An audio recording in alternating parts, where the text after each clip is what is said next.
to KSQD Santa Cruz, and this is State of Mind, Being Human and Living Well, and I'm your host, Deborah Sloss. So here we are, nearing the end of our very first pledge drive here at K-Squid.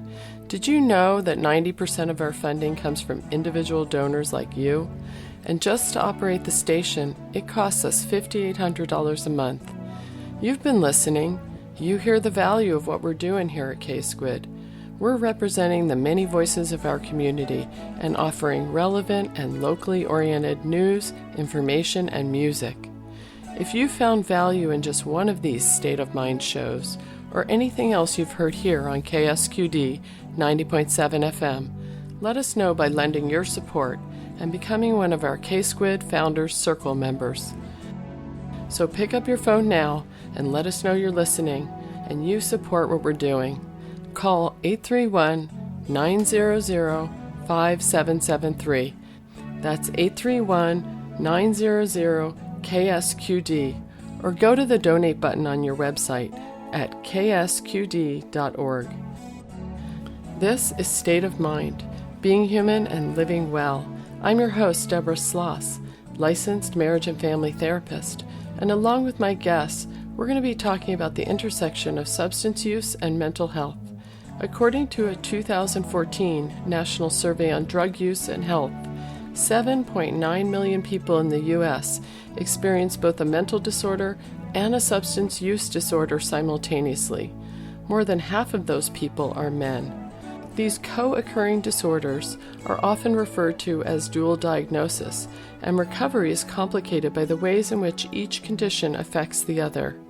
Today, my guest, Rick, and psychotherapist Cynthia Nolenberger and I are going to be discussing dual diagnosis and a recovery story of remarkable fortitude.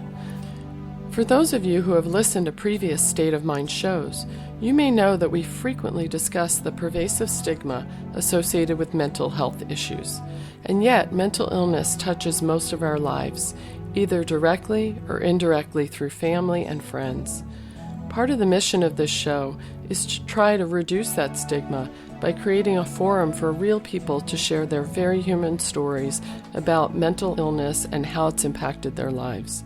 So I want to let you know that today one of my guests, Rick, is using a pseudonym to protect his identity. He's currently looking for a new job, and his concern is that if he were to use his real name here, it could impair his job search efforts. Rick grew up in Santa Cruz and has lived here his entire life. He is an experienced artist in many mediums, and at this point, the defining feature of Rick's life has been his experience with insanity. Cynthia Nolenberger is a licensed marriage and family therapist who has been a practicing psychotherapist for the past 20 years. She currently works in private practice in Aptos and is part of the Mobile Emergency Response Team for Santa Cruz County Behavioral Health. Cynthia is also part of the CIT, or Crisis Intervention Training Team, for law enforcement, and is part of the Suicide Prevention Task Force for Santa Cruz County. Cynthia has worked with adults and teens, individually and in group settings, addressing substance use, mental health, and dual diagnosis issues in many settings, including schools, clinics, jails, and hospitals. So can we start with you, Cynthia? I was thinking we could start by maybe clarifying some definitions for our listeners. Like, what is dual diagnosis or co-occurring disorders? So dual diagnosis means that you have both a mental health issue and a substance abuse issue. And so as far as the mental health, it can be bipolar disorder, it can be major depression, it can be schizophrenia, along with a variety of other things. Co-occurring disorders means the same thing. Some of our listeners might be concerned about a family member, and I'm wondering, what is usually most visible to the outsider? Is it the mental health issue, or is it the addiction issue that often sort of stands out? It's a matter of spending some time with them to suss that out, because you can't tell if someone's mentally ill or a substance abuser unless you spend a little bit of time with them. Because psychosis and being the mental health component of psychosis can just be that, or you can be under the influence of methamphetamines and look like you're psychotic. And sometimes it's both, but it's a matter of time, spending time with them and trying to come up with a diagnosis, figure out what's really going on, and then treatment measures from there. Okay, and is it important to understand dual diagnosis or co-occurring, I have trouble with that word, co-occurring disorders, specifically and differently than simply an addiction issue? Absolutely.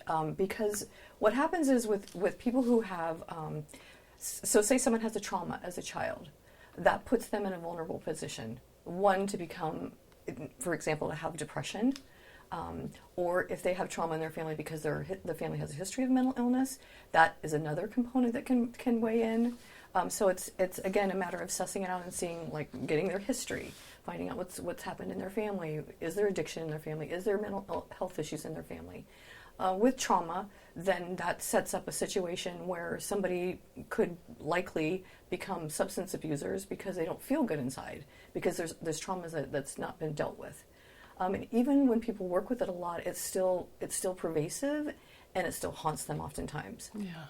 So, Rick, you're here today. You are here to share some of your experience about mental illness and addiction and what that road to recovery looked like for you. Yeah. Yeah. And can you tell us about the emergence of your mental health issues? I was kind of a weird kid, but it was the kind of thing where, like, normal adolescents would kind of get rid of that. However, I mean, should I just talk about my drug use as well?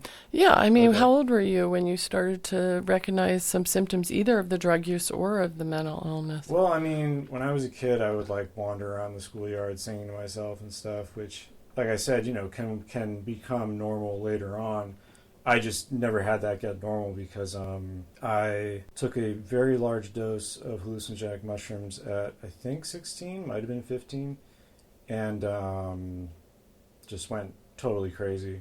Would you be willing to say what going totally crazy Oh, yeah, looked of course. like? Yeah, so for the next 5 years, I was untreated, wasn't on meds, was lying to the doctors that were interviewing me so that they didn't know that I had this voice in my head, just was volatile, just really wasn't part of this world. Like, it was very hard. Like, something was essentially yelling at me for 5 years in my head, and I couldn't get rid of it.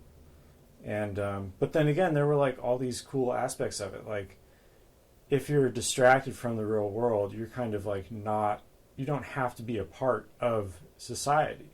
And society, as we all know, can be very limiting. And then at the same time, it's just like, it's hell. So it's really like, it was, yeah. I mean, my dual diagnosis essentially started at the mushroom trip, and I continued by smoking weed and doing other drugs, like a number of drugs. Did you see changes in your sort of mental health experience as you used drugs? In other words, did those drugs help in any way, or did they make it more difficult for you? Yeah, I went to a few recovery programs, and one of the main tenets of the main one is that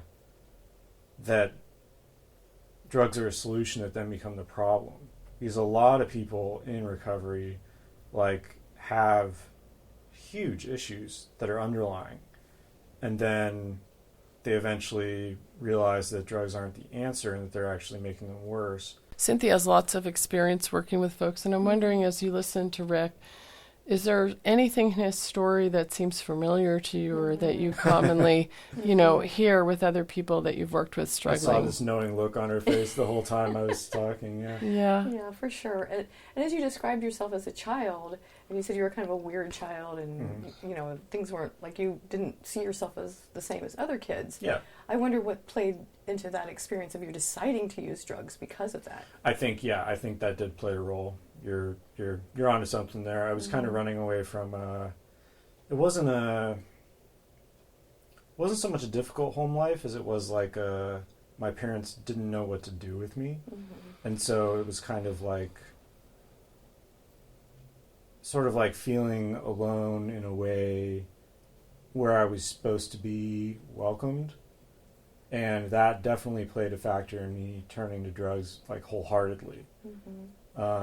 Especially later on. Like, my parents are going to listen to this, so I don't want to throw them under the bus, but it was, there were aspects of that certainly contributed to me doing drugs. Not only that, but when you're not able to, like, really be the person you want to be, like, I don't think any of us really want to be not accepted or not normal to a degree. And to have that be like, well, I can't do that, maybe I can get high and forget about it, that's definitely that definitely played into it. Is that something you see, because you've worked a lot with youth? Yeah, I definitely see that. Kids don't feel comfortable in their own skin for whatever reason, if it's like things going on at home, whether that be abuse, and I'm not saying that's your situation. Yeah, it wasn't, but yeah, totally. Or just feeling like a little bit strange, or a little bit knowing that you being intelligent enough to see that you aren't being like the other kids in the playground. You're not interacting with other kids. You don't feel that comfortable at school for whatever reason. And they tend to let you know. They do, one way or another. Yeah. And when you said you took like a, would you say a quarter ounce? Quarter ounce, yeah. But it was my first time. Sorry, what were you going to ask? I was going to ask, what made you decide to take that much? Well, so you're familiar with how much that is? Yeah. For listeners that aren't,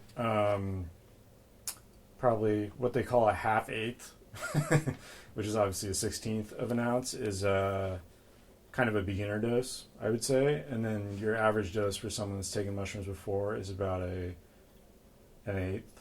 And then, so I took essentially twice the normal dose. And my first time ever taking hallucinogens, and it was kind of, to answer your question, it was kind of like I was there with a friend of mine who was selling them to me, but it was kind of like a half selling them to me, like we were doing them together at the same time, and then we just kept eating them, and I saw him later, and he's like these days, and he's fine. And also I should mention that I am 32, so that was. Wow, that was half my life ago.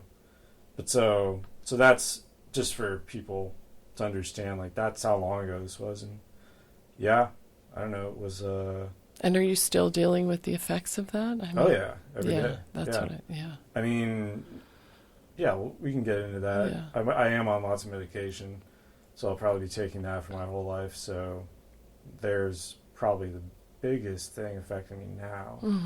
But yeah. Well, as I prepared for the show, I was just looking up some information, and one of the articles I found did talk about that there are certain genetic variants where people are more susceptible to psychosis triggered by hallucinogens, whereas other people wouldn't be. So and I have a friend that went to South America and did ayahuasca and was like absolutely fine. Like, apparently they take, you guys familiar with ayahuasca? So, like, they take one dose around a circle, and then if people are feeling okay after the one dose, they give them a stronger dose, a second dose. And most people, when they do it the first time, are just, like, out of it by the first dose. And my friend was just like, oh, I'm fine, and took the second dose, and he was fine. He had great visions, but it was just like, wow, like, I would be there, like they wouldn't even let me take it if it was a reputable shaman, so it was just like, it was just odd to hear that. Yeah. And that speaks to, like, as far as if you have any family background in bipolar disorder or schizophrenia, any kind of hallucinogens or schizoaffective disorder, any kind of hallucinogens are not a good idea, because it can definitely trigger, even marijuana can trigger it. Yeah. I mean, I consider marijuana sort of the beer of hallucinogens, if you will, So I do think that, it makes sense that marijuana could trigger all kinds. Because, after the mushrooms, marijuana was definitely what I was partaking in the most, and sort of perpetuated the problems I was having. Yeah, but I've heard that so many times that people will say, oh, I'm doing this drug to help with my mental capacity. Like, I have a friend that is having insomnia issues, and he's like, well, I smoke weed to deal with my insomnia. And I'm like, the weed might be causing your insomnia. Both, actually, is what I find for clinical practice. Yeah, so I'm like, that's kind of a similar thing to what was happening with me, because it never really went away because I was just continuing to use. You're tuned to listener-supported 90.7 FM KSQD, K-Squid, Many Voices, One Station. And we're in the middle of our very first pledge drive here at K-Squid. That means we need you to let us know you support representing the diverse voices of our community as you're hearing in shows like this one. Our goal for this pledge drive is to grow our membership by 250 new members. You can help us do just that by becoming one of them. Make a donation, become a member, and join the K-Squid family now. So please pull out your phone and give us a call at 831-900-5773. That's 831-900-KSQD. Or go to the donate button on our website, ksqd.org. This is State of Mind, being human and living well. I'm your host, Deborah Sloss. In case you're just joining us, my guests, Rick, and psychotherapist Cynthia Nolenberger and I have been discussing dual diagnosis. Back to our interview. So just to pick up where we were there, you were going to go ahead. You were talking about the first emergence of your mental illness.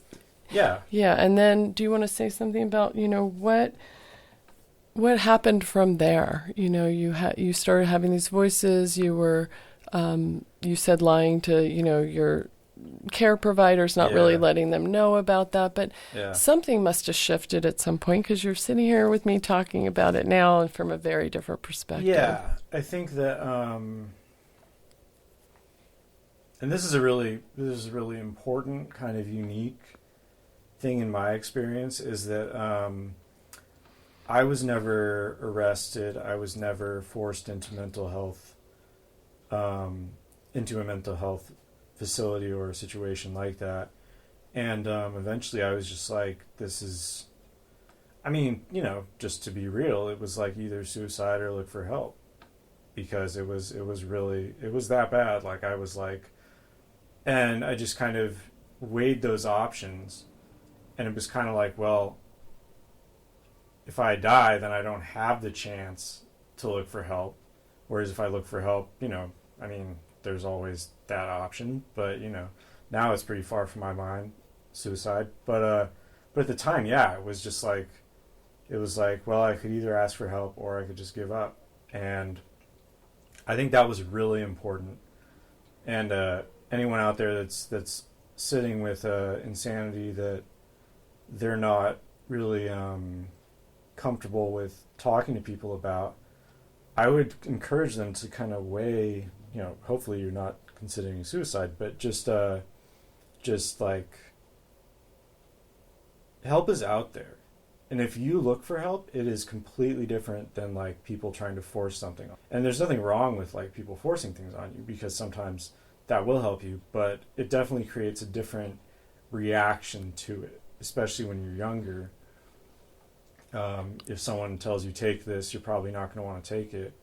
But for me, like, I was like, well, I made this decision. I think I must have been like 21 at that time, and just kind of told my parents that I wanted to see like a psychiatrist. I had family support like my entire experience with insanity, which was vital. I don't think I would have survived without it. And it would be difficult to imagine myself here without it. The second psychiatrist I saw talked to me for like a half hour and prescribed me an antipsychotic. And I started taking it the next day, and the voice went away, like overnight. And that was like nuts. That was absurd. And so, that, like, I kind of bought into Western medicine with the first medication. I was like, this does something. Because you were feeling better in some ways. Yeah, yeah. But there was still the voice, there were still lots of issues. But after the second medication just kind of like had that drastic of an effect, I kind of bought into it. Just in the sense of, like, I don't think that Western medicine and medication are the only cures for psychosis. They may be for severe psychosis like I had, but I don't know. And Western medicine worked for me, so that's the only reason that I'm on all these medications now. But the second med, I took for a while before I was told that I had been diagnosed with schizophrenia, and he also diagnosed me with bipolar based on my reaction to the other drug. even though I hadn't had a bipolar diagnosis before that. So suddenly I find myself with a bipolar and schizophrenic diagnosis, and I was traveling a lot around the Bay Area at the time, kind of to like escape people that knew me as crazy, which is kind of like something that was really interesting. Like I was like, why was I traveling so much? Why was I driving all over the Bay Area? And that totally was it, because I just wanted to go places where people didn't know me as crazy. You could have a fresh start. Exactly. Yeah. Reinvent yourself. Yeah. So that was interesting. So can I just pause you for a minute? Because, Go for it. you know, when you're talking about this, about these sort of layers of discovery and figuring it out, sometimes through the back door, which is through the medication, helping figure it out. I'm just wanting to sort of turn to Cynthia for a minute from her experience and ask, is that something like clinically or that you've seen when you're working with people that, and does it frequently take a length of time to kind of get to a medication or a combination of medications that are going to help people? Good question. And yes, sometimes it can take a lot of time. Yeah. You go to a psychiatrist and you tell them your symptoms. If you're being honest, then he can or she can prescribe something that's more appropriate. If you're not being honest, then they're shooting in the dark. Yeah. And the other thing, if you're still using street drugs, it blocks the receptor sites, so the medications aren't nearly as effective. In fact, sometimes it's like not getting any medication at all. Yeah. Or barely getting any. Yeah. So it's important that you're super honest with your psychiatrist so that they have a full picture. And if you're not feeling good on the medication, not just stop it, but to talk to them about it. Absolutely. So they can adjust. Yeah. I mean, one thing that I want to stress is that you should really follow the directions for medications and for doctors. I mean, if you're not honest with your doctors, they're not going to be able to help you. If you don't take the meds the way they're prescribed, they won't help you. They might hurt you. And so I'm on with you there. Yeah. And don't stop taking the meds unless you talk to your doctor about it, because there might need to be a titration. Do you want to say what cutting down on the medications or ramping up depending on what they need, what you need. Yeah, right, so there can be risks going both ways if you go too fast or too slow. Absolutely. Well, too fast especially, Okay. I also want to speak to there are times when people, two things. One, there are times when people start feeling better on the medications, and then they say, well, I'm feeling better, I'm going off the medications. Yeah. Not good, because that can take you right back to where you were. It might take a little time, maybe 2 months, 6 months, but oftentimes you'll be right back there. Yeah, definitely. I mean, I think that there's a want for a crazy person to like understand what they're going through, and if you can rationalize something like that, the human mind is capable of rationalizing like anything, and the sooner you understand that, the better. Because if you're insane and you take a med and you say, oh, now I'm better, this is this, I can rationalize this now when I'm off this med, and I can like convince myself to be better. And it just doesn't work that way. It just doesn't. You'll just go crazy again, which is And the frequency of that is so much higher with mental illness than it is with. I mean, people struggle with taking their medications with all kinds of illnesses, right? Yeah. But in mental illness, so much more, right? Why is it so hard for us to believe that it's real? Well, meds aren't fun. Yeah. No, they're not. Yeah. I mean, I've even worked with people who have diabetes and they don't want to take their diabetes medicine because they don't want to be diabetic. Yeah. And I think the same thing happens with people who have mental illness. They don't want to be mentally ill. They don't want to take a drug that means that they're mentally ill. However, it's important. It's important to continue. It is important. But I do want to say that as far as when I said being crazy was, I mean, it wasn't fun, but there were positive aspects. There really weren't positive aspects to recovery. Recovery is very hard, and it's not fun. And it took me like a decade. Like, it honestly took me a decade to be, at this point, this kind of coherent. And it wasn't just like I went to that doctor and he prescribed me I was on those 2 medications and it was better. It was like, I don't know, it was something like, man, I forget. I think I've been on the same cocktail since like 2014. And so that was like 7 years after I started looking for help. So, so it took a long time to do that. But I just kind of was like, just at that point I had like started, and if I stopped, it would have just thrown away all this progress. Do you want to say more about that? I mean, because that you say, recovery was the harder part. Oh yeah. What do you want to talk about? What aspects of that were so hard for you? Well, I think Cynthia kind of mentioned this a little bit. Is that medication? Not only is there self-stigma against taking medication, where you say like, "Oh, this means I'm nuts," or whatever. There's also the fact that the medication, like some medications, will make you into a robot, and I think what people don't really understand is that in my experience, and I've been on a lot of meds for a long time, that goes away. Like for me, that went away. Like, so even if that med ended up working out for you in the beginning, it might have been really hard. Oh yeah, it was. Yeah, I mean, some of the meds. So I'm on 4 medications, and the other 2, besides the ones I've mentioned, are antidepressants of different types. So yeah, I think the one made me feel kind of robotic.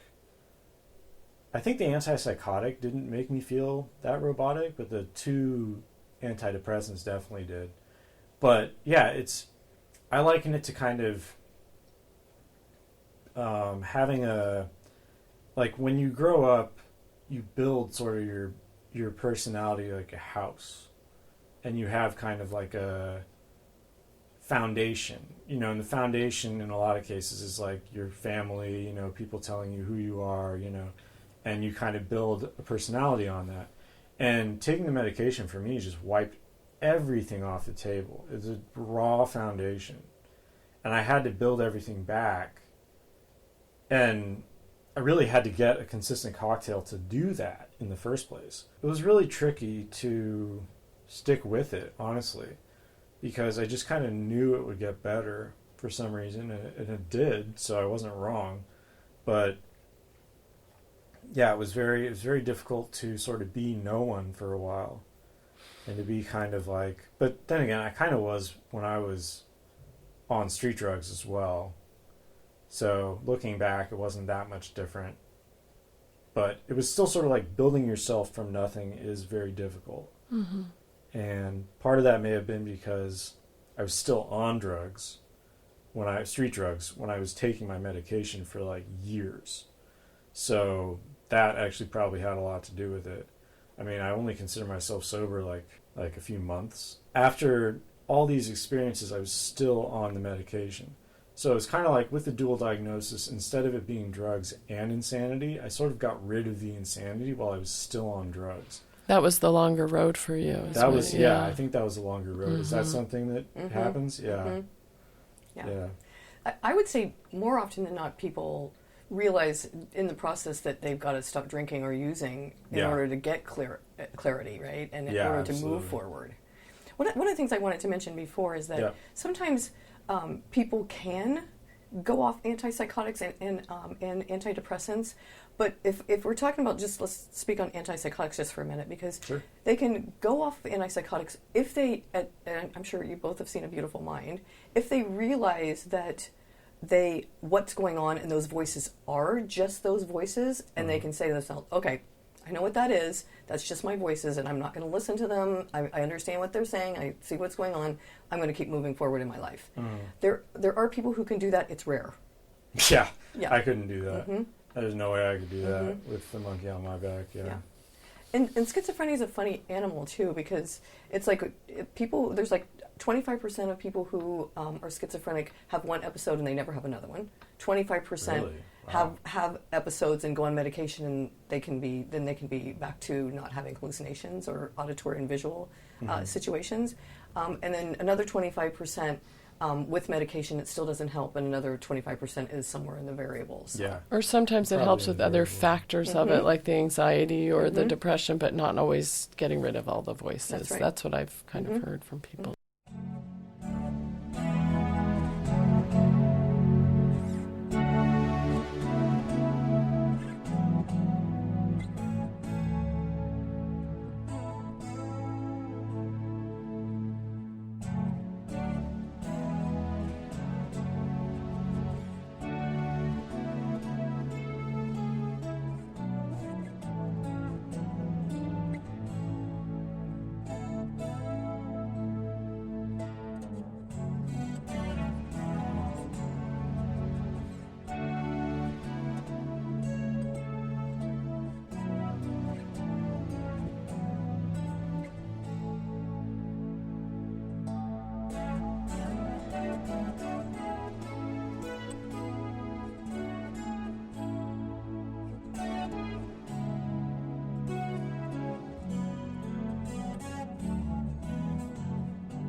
This is State of Mind, being human and living well.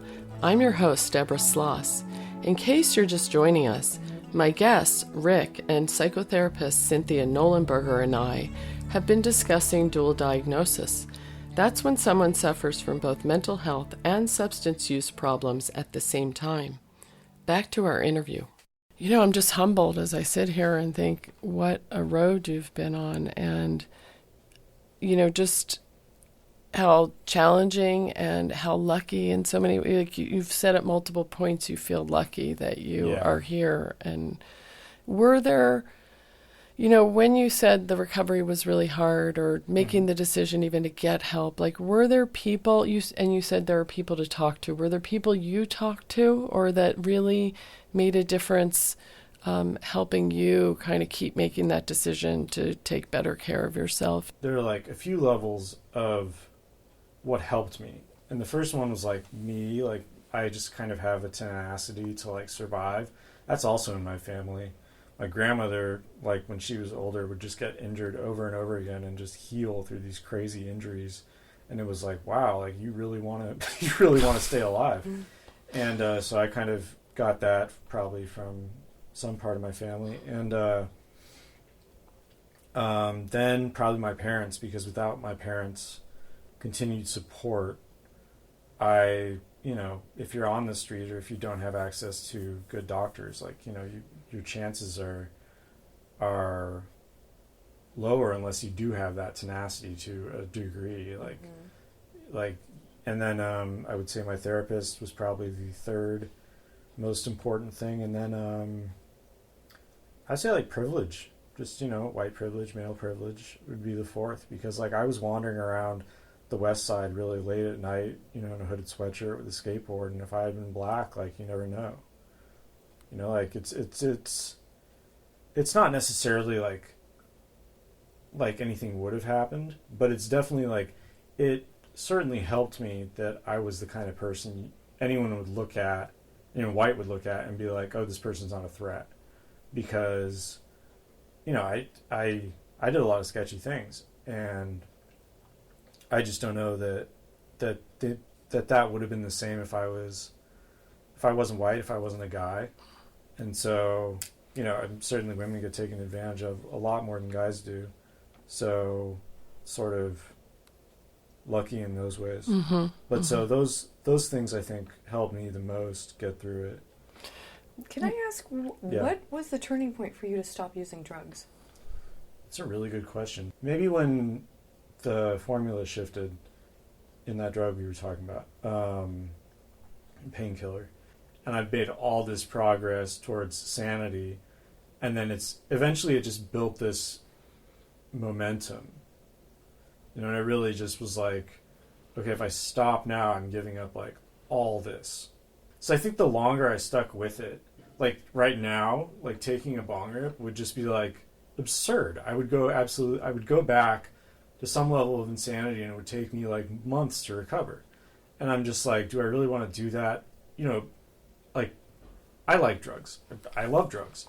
They're fun, but they're not fun when they drive you crazy. Mm-hmm. And for me, I just can't do that at this point in my life and continue to live the life that I have. So I think that to answer your question, it was sort of what else could I do besides, keep getting better without disappointing myself? Not so much disappointing, but without throwing everything away. It sounds like you really grasped the gravity of what was at stake for you at that point. Yeah, I guess so. Yeah, it takes time sometimes to get to that point. And it took a while. I've often seen that too, where there's a series of events that happen, and then you just can't not look at it anymore. Yeah. It's not an option. So going back briefly to something that you said earlier, you were talking about, what made a difference for you, and it made me think, I have previously done a show on NAMI, National Alliance on Mental Illness, and you said your family played a really key role, and the reason I want to bring it up is because it can be really hard for family members to be supportive when you're watching someone make choices that are so frightening for you. And so there's a lot of support available for families through NAMI. Is that Al-Anon? Is that NAMI? Al-Anon is a different program, but there's also support through Al-Anon. So both of those. NAMI focuses primarily on mental health, but also many of the issues involve addiction too. And Al-Anon has some wonderful tools too. And families get lots of help in terms of how to be able to be helpful to their loved ones. Absolutely. And through those programs. I think that they took advantage of some of that. Your Certainly parents more did? than I did. Mm-hmm. Yeah. Yeah. If, I guess I want to kind of go to Cynthia, so you see all this happening, and people listening might be some kids or teenagers are just experimenting with drugs, and their family members might be watching and feeling concerned. Is there anything important about prevention that you would want to share with? Yeah, absolutely. So some kids are just experimenting, but experimenting is the first step into other things. They used to use the term, gateway drugs. They don't use that so much anymore, but it is, once you've tried it, if you like it that much, you might continue to use it. And for kids, especially with cannabis, it's, they feel like, well, everybody does it, it's natural, it's legal, the whole thing. The parents are doing it now. The parents are doing it. I smoke with my parents, all that's, that's, having said that, yes, it's fine for some people. Some people can smoke cannabis once a week or once a month or once a year and move on. Some people cannot. And there's that whole thing about, is it an addicted drug? And what we found is, yes, it is. It might not be for some people, just like alcohol. Sometimes alcohol, people can have a drink here and there and not even think about it. And some people cannot stop thinking about it. It fills up their whole day. Yeah, or once they start, they can't stop drinking. That's right. Yeah, exactly. When I go to parties or bars, certainly I just can't really hang, because for a long time, alcohol wouldn't literally talk to me, but I would find myself staring at the bottles and stuff. And I hear that. I've had clients say to me, the drink, you have the first drink, and then the second drink has its own drink, right? So, and on and on and on. You're only in charge of the first one, and then alcohol takes over. But I would say, as far as to parents, if your kid is stopping having interest in things that they've had interest in before, or they don't want to go to school, or they're having more problems, or their peer relations are suffering, or your relationship with them is suffering, there's something going on. Whether it's substance abuse or whether it's something else, it's really important to look into it. And listen and be present for your kids. And I know that there's a lot of parents out there who work and can't be present all the time. But if you can't be present all the time, make sure that you're checking in, get to know their friends, so that if they're in distress, their friends will call you to help them out. So, I also think that if you have a history of mental illness, and you have a child that's having some problems, that's a big red flag.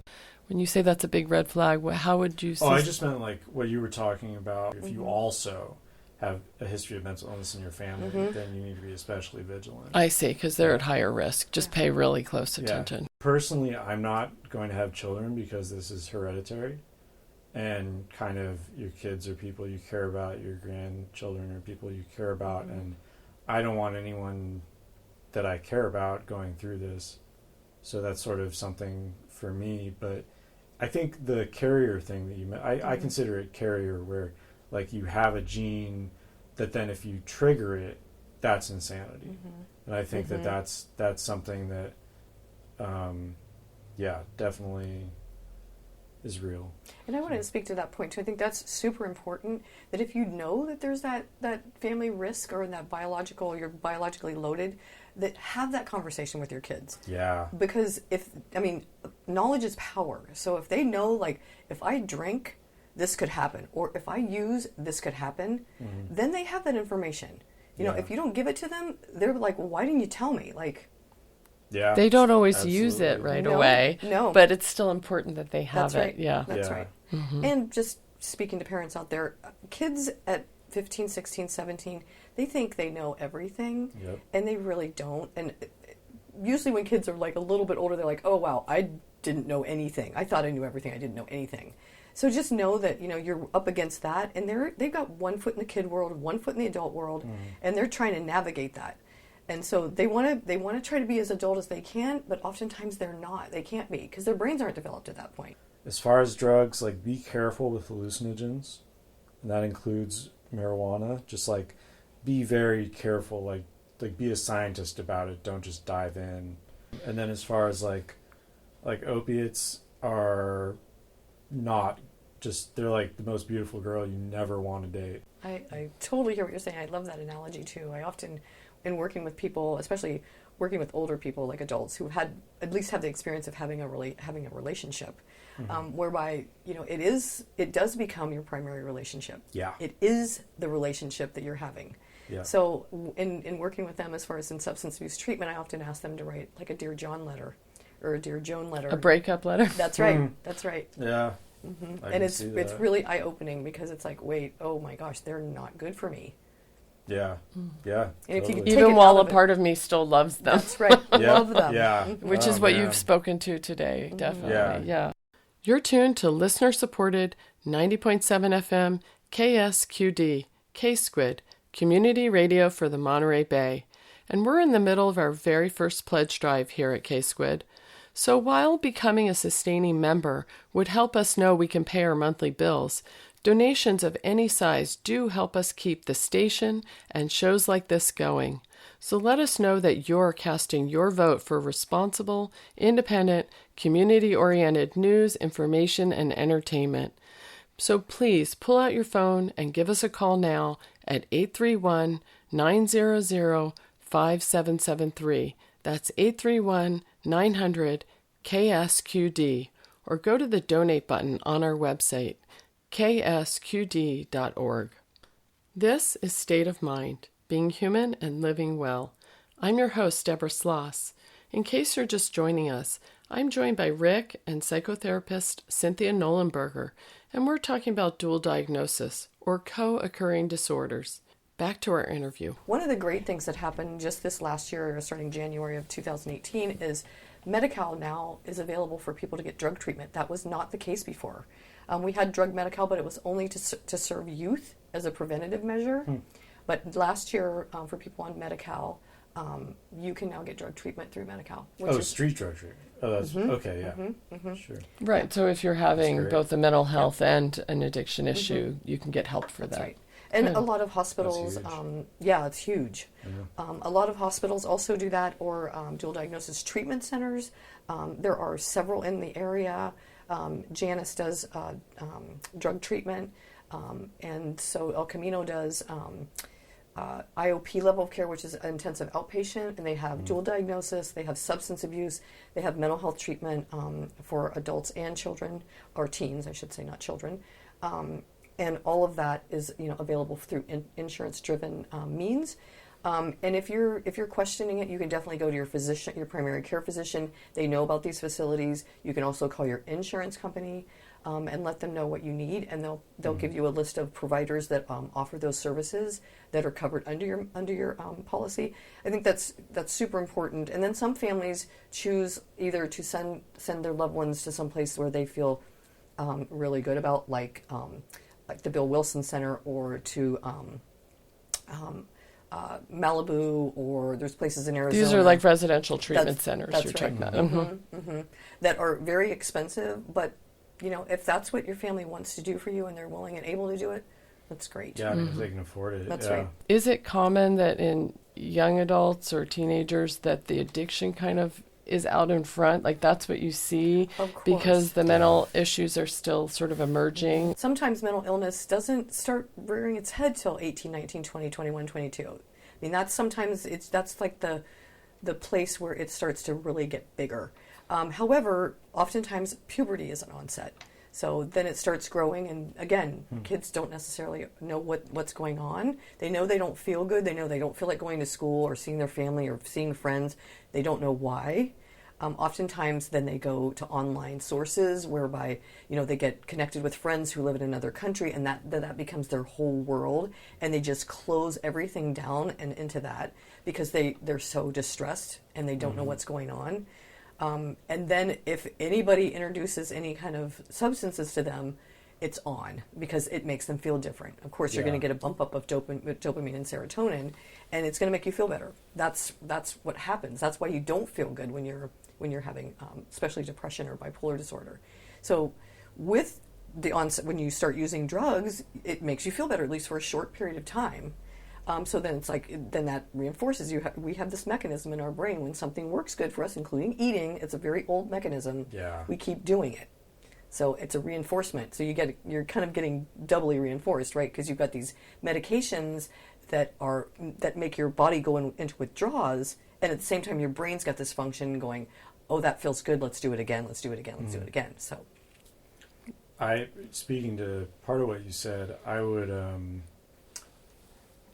as I became more lucid, I left painkillers behind, and at that point I decided that, weed was over, and I moved on to nicotine, caffeine, and sugar.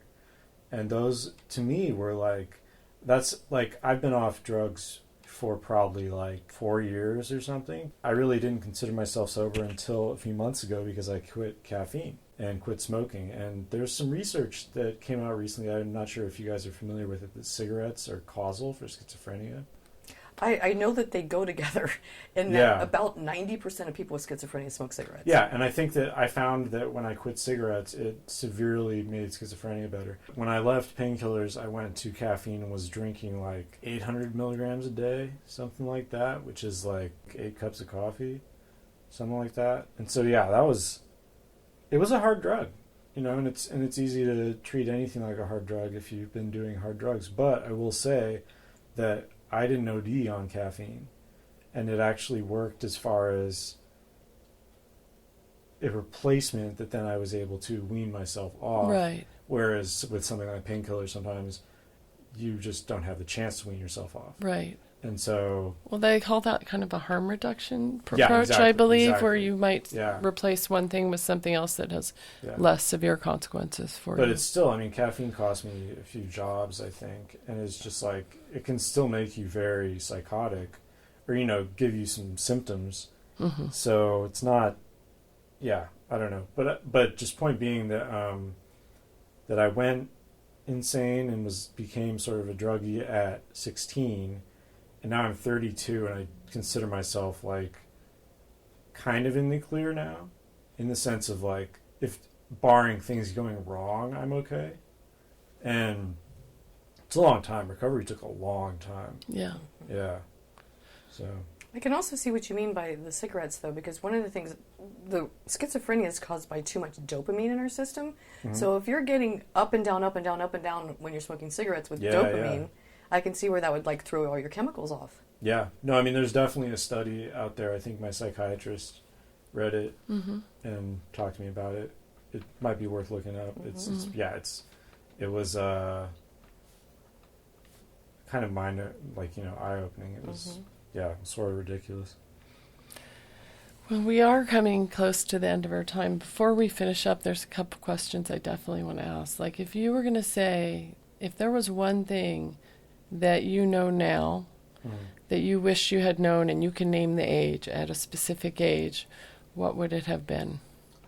I just think that, this pretty much applies to anyone. I'll kind of take your question and twist it a little bit. I think if you feel like there's something wrong, there probably is. I remember, I also had a heavy concussion before I had the mushroom trip. And I do remember distinctly, this happened a few times, the memory of things changing. Being oh, life was different, and then it fades, and you become this new reality.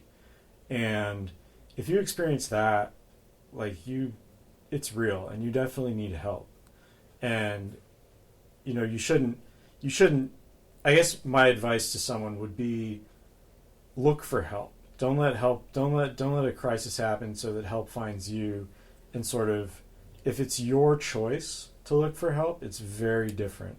And so I wouldn't wait for something to happen. I would actively be something's wrong and I need to look for help because you deserve that. It's nothing to be ashamed of to have a problem and to need help. It's just part of life. Yeah. And the great thing about what you've experienced and what can happen when you go and get help is that you feel better. And your quality of life increases, and then you can see colors again, and appreciate sunrises and sunsets. Absolutely. Well, just last week I was talking with a young man from NAMI, and he was talking about his journey, and he said he likes himself better on the other side of all of this. Yeah, definitely. Yeah. Oh, another thing would be just to do art.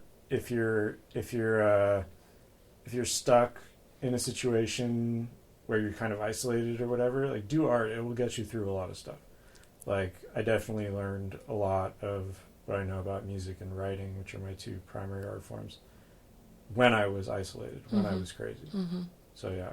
That's good advice. Yeah. Probably kept you grounded. Yeah, Totally. yeah. So just before we finish up, Cynthia, I'm wondering if there's you mentioned a few things, but if there are very specific and local resources that you would want to make sure that our listeners know about, and we'll make sure that those are also posted on our website. So first of all, definitely want to mention that, like we were talking about kids before, and if your kids are acting different or looking different to you and something seems amiss, please go have them assessed by your primary care doctor. They can look at them and talk to them and see if they can assess what's going on. It may be something minor. It may be a medical issue, or it may be something that's an emerging mental health issue or a substance abuse issue. So in this area, I would definitely advise that if you have Medi-Cal and you want to get mental health or substance abuse treatment or dual diagnosis treatment or treatment options, you can go through Santa Cruz County Behavioral Health, and they can do an assessment and direct you in different venues that would be helpful. If you are covered by an insurance-driven mental health or substance abuse plan, then go through your primary care, or not your primary care, but your insurance. For private insurance. Okay. Yeah. And then there are definitely things like AA, NA. AA is Alcoholics Anonymous. NA is Narcotics Anonymous. There's Marijuana Anonymous, and various other anonymouses, including... Yeah, I wanted to shout out Smart Recovery because that definitely... Yeah, sure. I just felt like this was a good time to absolutely. mention it. It really helped me, and it's not only helpful in the sense of you hear stories, but it's also like you get to tell what you know, and that reinforces your own recovery as far as being able to say, this is what I did, makes you feel responsible to do it. And so it's a very useful tool. So if people are looking to get clean, I highly recommend Smart Recovery. And it is a CBT, cognitive behavioral therapy based treatment, versus NA, which is an abstinence based model. Yeah. And then there's also refuge recovery, which is Buddhist based.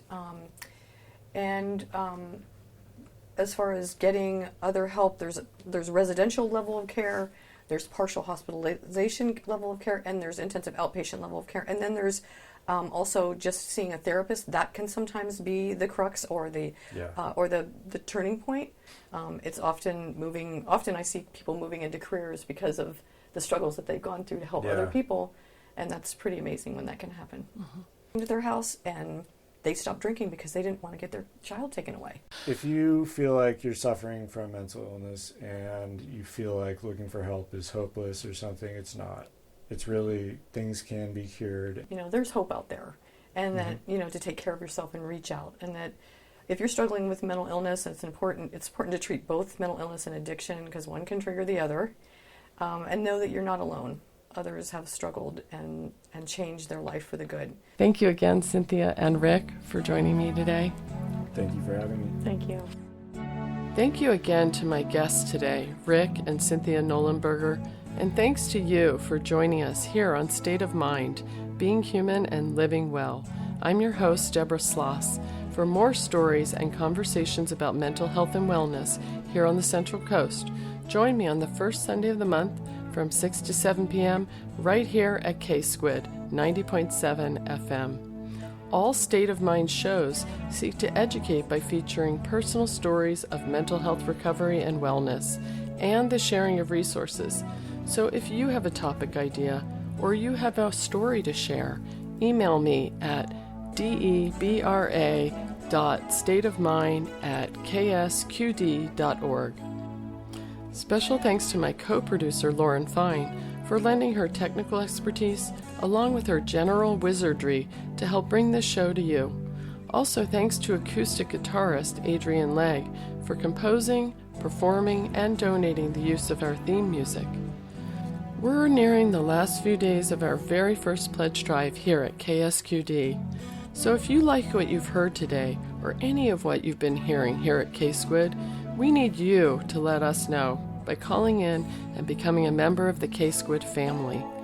Your donations will let us pay our bills so we can keep the station broadcasting and be able to keep putting shows like this one on the air. Become a sustaining member or make a donation that works for you. Call us now at 831-900-5773. That's 831-900-KSQD. Or go to the donate button on your website at ksqd.org. You can also find podcast episodes of the show there by typing State of Mind in the search bar. This is listener-supported, member-supported community radio for the Monterey Bay, KSQD Santa Cruz, 90.7 FM. Just remember that's K-Squid, your ink spot on the dial. Stay with us.